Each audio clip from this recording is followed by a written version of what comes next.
Chapter 7. Wala naman kuya, bakit mo natanong? Tanong naman ni Jean. He sked and continued sipping his coffee. About what happened yesterday, I want you to forget about it. I don't know kung kanino niya sinabi yun sakin ba o kay Jean. Kuya, gusto ko ng 1-month vacay sa Boracay, matagal-tagal na din nung makapunta kami doon ni Ella. Nilangon ako nito at kinindatan, pinandilatan ko naman ito ng mata. 13 weeks is enough for a vacation, Jean. You know I am a busy man, business is more important than a vacation. Sabi niya at tinupi ang diaryong binabasa bago tumayo at umalis. Anong problema nun? Tinutupak na naman. Magkapanabay na sabi namin at sabay ding tumawa. Ako ang unang tumigil sa pagtawa at dinuro ito gamit ang bread knife na hawak. Hoy! Ba't mo sinabi sa kuya mo na mahal ko siya? Di ba sabi ko ako mismo magtatapat? Sabi ko habang hawak pa rin ang bread knife. It's my way of taking revenge. You're my best friend for Pete's sake, pero ikaw pa mismo ang nagsabing papasukin siya.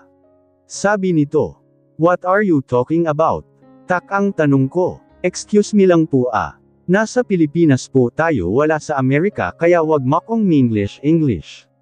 Aba siya nga itong nauna, nakikigaya lang ako.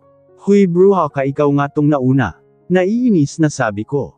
Inis ka pa dyan, Chi, di tayo close. Parang batang sabi nito.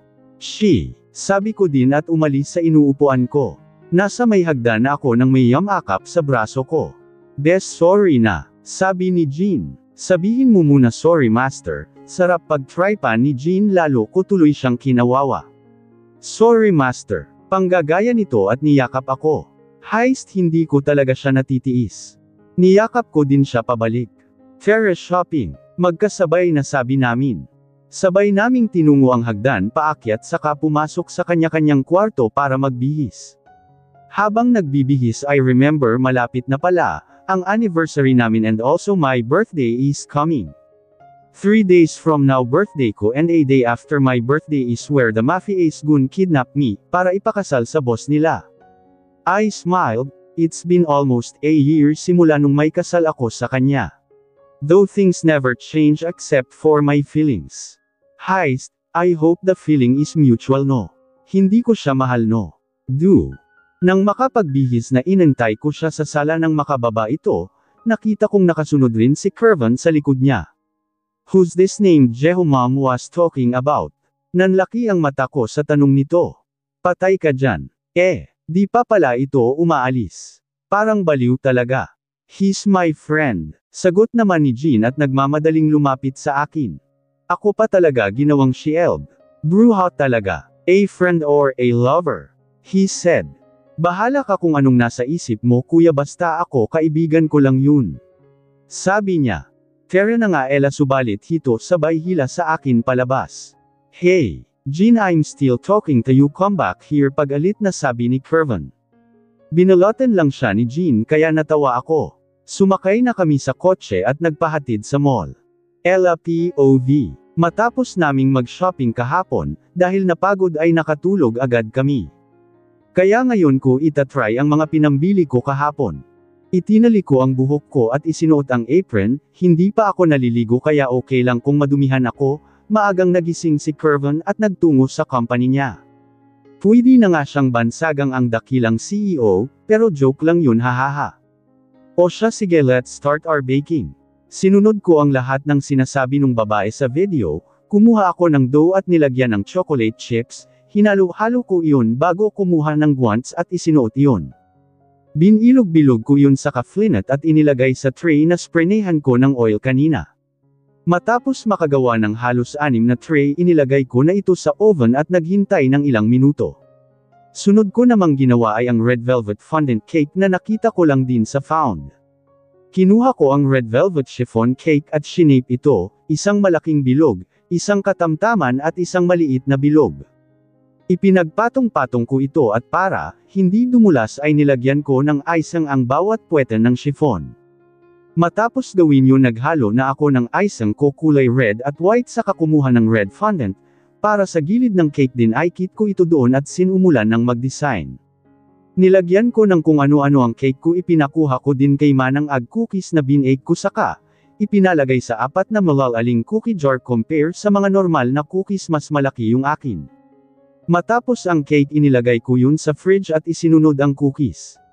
Gumawa din ako ng iba pang mga dessert like chocolate moist cake, pizza, mango float at iba pa.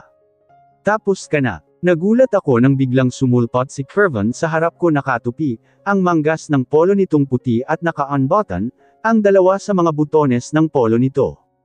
Damn ang hot niya. Not now Ella. Ba't ka nang gugulat? Kunwaring naiinis na sabi ko at pabagsak na inilapag ang cookie jar sa harapan nito. Oh, kumuha ka at sabihin mo kung anong lasa. Sabi ko ang nag-cross arms. Kumuha siya ng isa at isinubo sa kanginuyang-nguya. Ano? Tanong ko. Wala akong malasahan. Sagot nito at iniwan ako roon, dala pa niya ang isang jar ng cookies. Aba matapos makong gulatin wawalk outan mo ko. Grabe nakakainis. Sigaw ko. Nilinis ko na lang ang mga kalat ko at inayos, ang nagamit ko sa ka-inarrange ang mga cookie jar. Nasa may pinto na ako ng kusina nang makarinig ako ng putok ng baril. Nagmamadaling tinungo ko ang sala, nakita kong nakaluhod sa harapan at dumudugo. Ang kaliwang balikat ng lalaking hindi nagpunta rito para sabihing nabuntis niya si Gail, yung si straightforward guy. Kuya please let me explain. Umiiyak sa gilid ng lalaki si Jean habang nakaluhod rin. Ano nga ulit name nun? Makakalimutin na ako Diyos ko. Explain what? Na binuntis ka ng gagong yan. For Pete's sake you're only 21. Sigaw nito habang nakatutok ang baril sa lalaki. Anong kaguluhan oh my God Kevin what have you done? Agad na sigaw ni Mommy sa kanya, nakakapasok pa lang, may hawak ng malalaking paper bag at nasa likod si Daddy. Pabagsak na inilagay ni Mommy ang mga paper bag sa sahig at tumabi dun sa lalaki.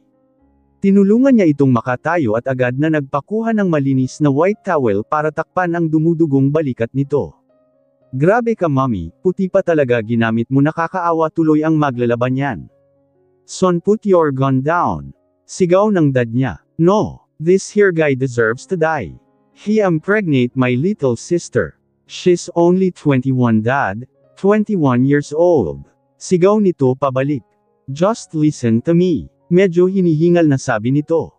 Son, you need to calm down okay. Jeho said that there's a wedding on the way so there is nothing to worry about. Bumuntong hininga si Kevin, ako naman ay naistatwa na ata sa kinatatayuan ko. Hindi ko maigawang ibuka ang bibig ko para magsalita sa harap nila. Nakatayo lang ako doon habang pinapanood silang nagsisigawan. Nilangon ako ng Mommy ni Kevin na nanlalaki, ang mga matanginitian ko lang ito nagpapahiwatig na ayos lamang ako. Napalingon din sa direksyon ko si Kevin, dahilan upang mabitawan niya ang baril na hawak at umalangaw-ngaw ang tunog ng pagbagsak nito. Tiningnan ko ang sahig kung saan ang baril niya nahulog. Nagkalat din ng cookies sa sahig kasama ang basag nito na jar. Ella, tawag nito. Alam ko naman na hindi masarap ang pagkakagawa ng cookies, pwede mo namang itabi na lang, or hindi mo na lang sana dinala ang jar dito. Hindi ko alam pero yon ang gusto lumabas sa bibig ko. Nang inig ang bibig ko habang nakatingin sa cookies na gawa at nasa sahig. Nasayang lang ang ginawa kong cookies, pinaghirapan ko pa naman yun. Namuo ang luha ko nang iangat ko ang tingin ko kay Kevin.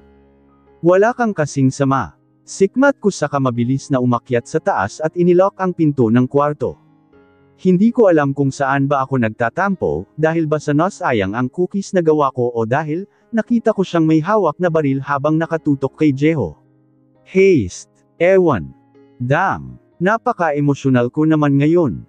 Cookies lang naman yun Ella Diyos ko. 3 araw na akong nagkukulong sa kwarto ko at nagpapahatid na lamang ng pagkain. Wala akong ganang makita ang pagmumukha ni Kevin, paulit-ulit na nagfa-flashback yung ginawa niya 3 days ago.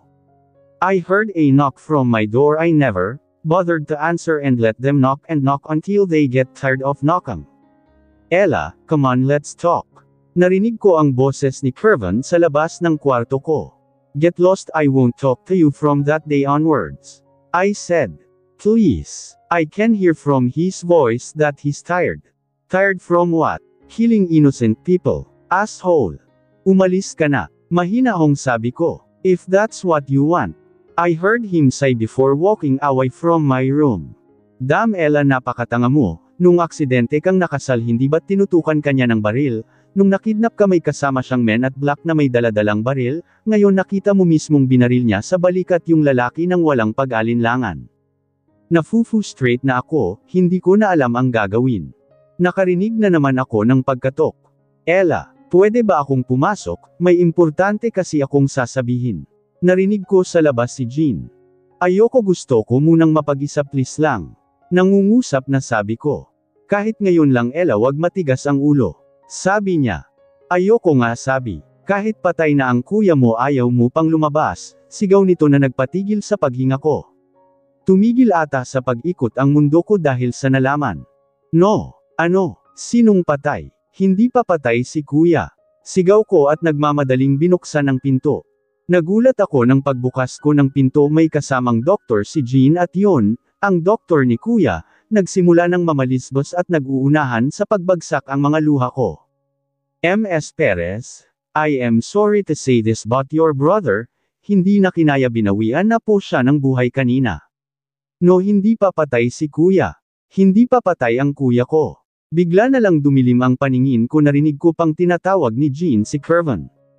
Kervin POV. Kanina dapat nagising si Ella pero hanggang ngayon hindi pa rin ito nagigising. Ang sabi kasi ng doktor na kasama namin kanina, nag-collapse lang daw ito, dahil sa hindi nakakakain ng maayos. Nag-aalala na ako, okay, I admit may kasalanan din ako kaya siya nahimatay, dahil kung hindi ko ginawa yun sa boyfriend ni Jean, hindi sana ito magkukulong ng 3 araw at hindi kakain. At oo, nagsisimula na akong magkagusto, hindi mas malakas pa noon na parang hindi ko na maipigilan, is it love? Imposible. Hawak ko ang kamay nito at nagbabakasaling gumising na ito. Napahikab ako, hindi naman siguro masamang umidlip. Ella POV. Nagising ako na puro aparato, at mga machine pang ospital ang nakita ko. Lumingon ako sa gilid at nakita kong hawak ni Kervin ang kamay ko ng mahigpit, may sinasabi siya pero hindi ko masyadong marinig. Lumapit ako bahagya at para marinig ang pinagsasabi niya. Ella, no, wag. Wag mo akong iwan please, di ko kayang mawala ka, ikamamatay ko, wag. Sigaw niya. Lumayo agad ako at nahiga ulit kunwaring natutulog.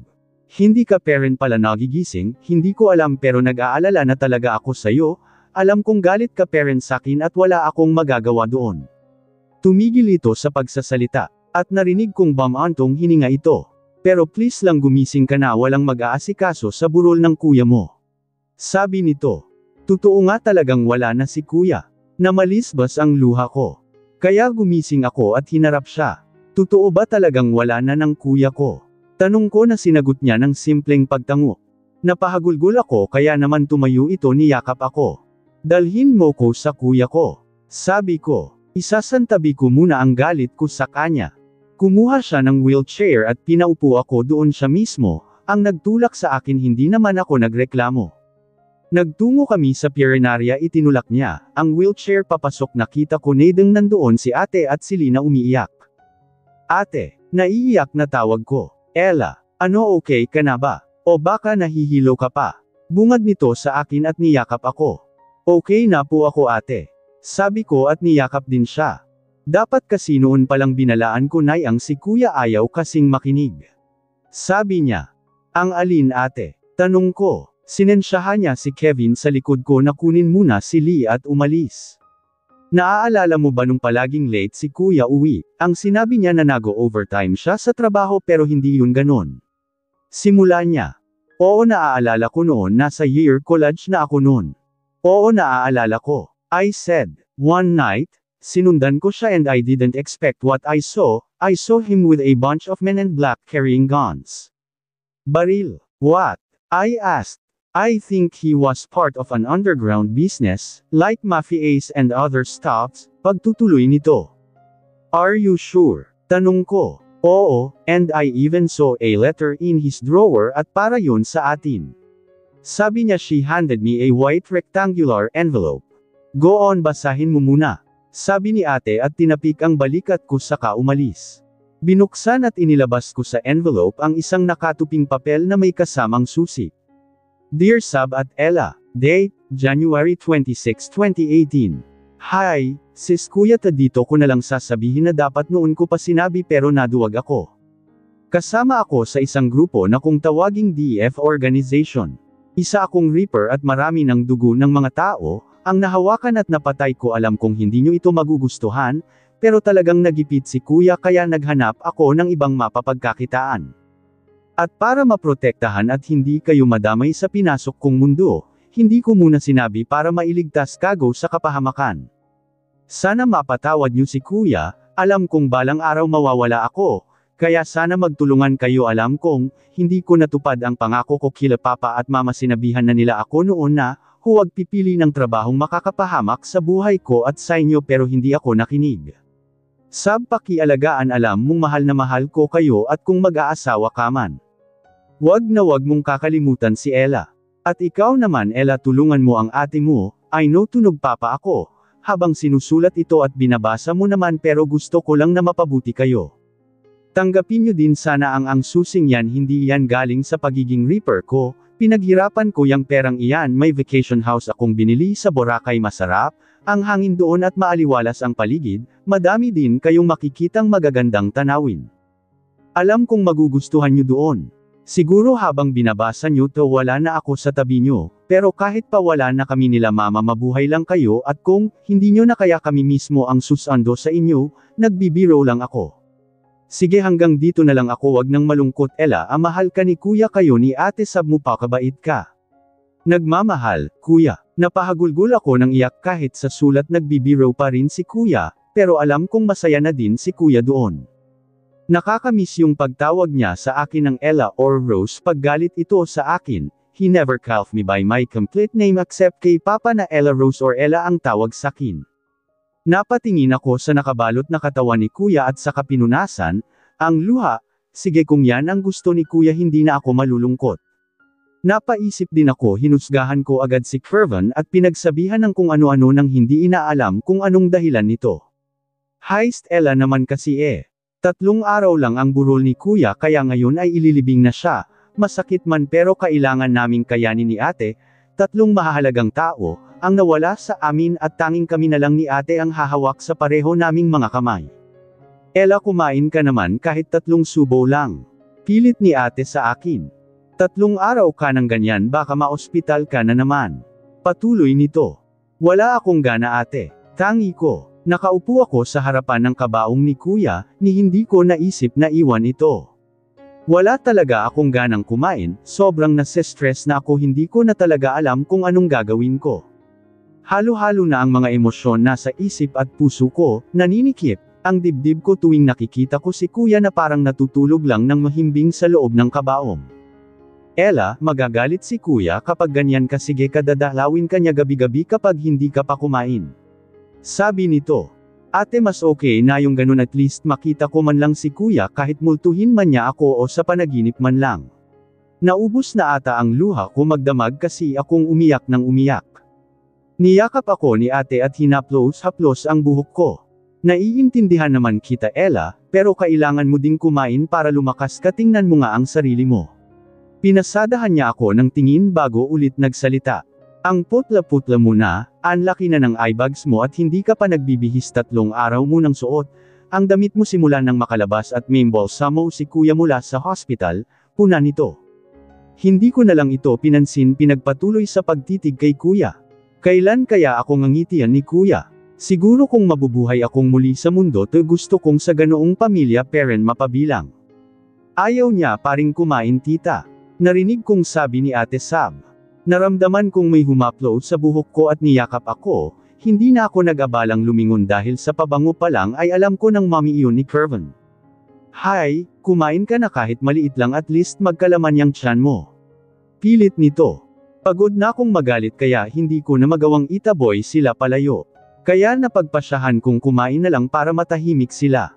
Mommy, sorry kung pati kayo nadamay sa kadremahan ko. Umalis ako sa upuan ko pero agad ding napaupo nang makaramdam ako ng hilo kaya, ang ginawa nila nagpakuha na lamang sila ng lamesa at doon hinanda ang pagkain ko. Nagsimula na akong kumain at nang mabusog ay pinaligpit ko sa kanila ang lamesa. Ella, nandito na ang pari. Sabi ni ate Sab hindi ako gumalaw sa inuupuan ko.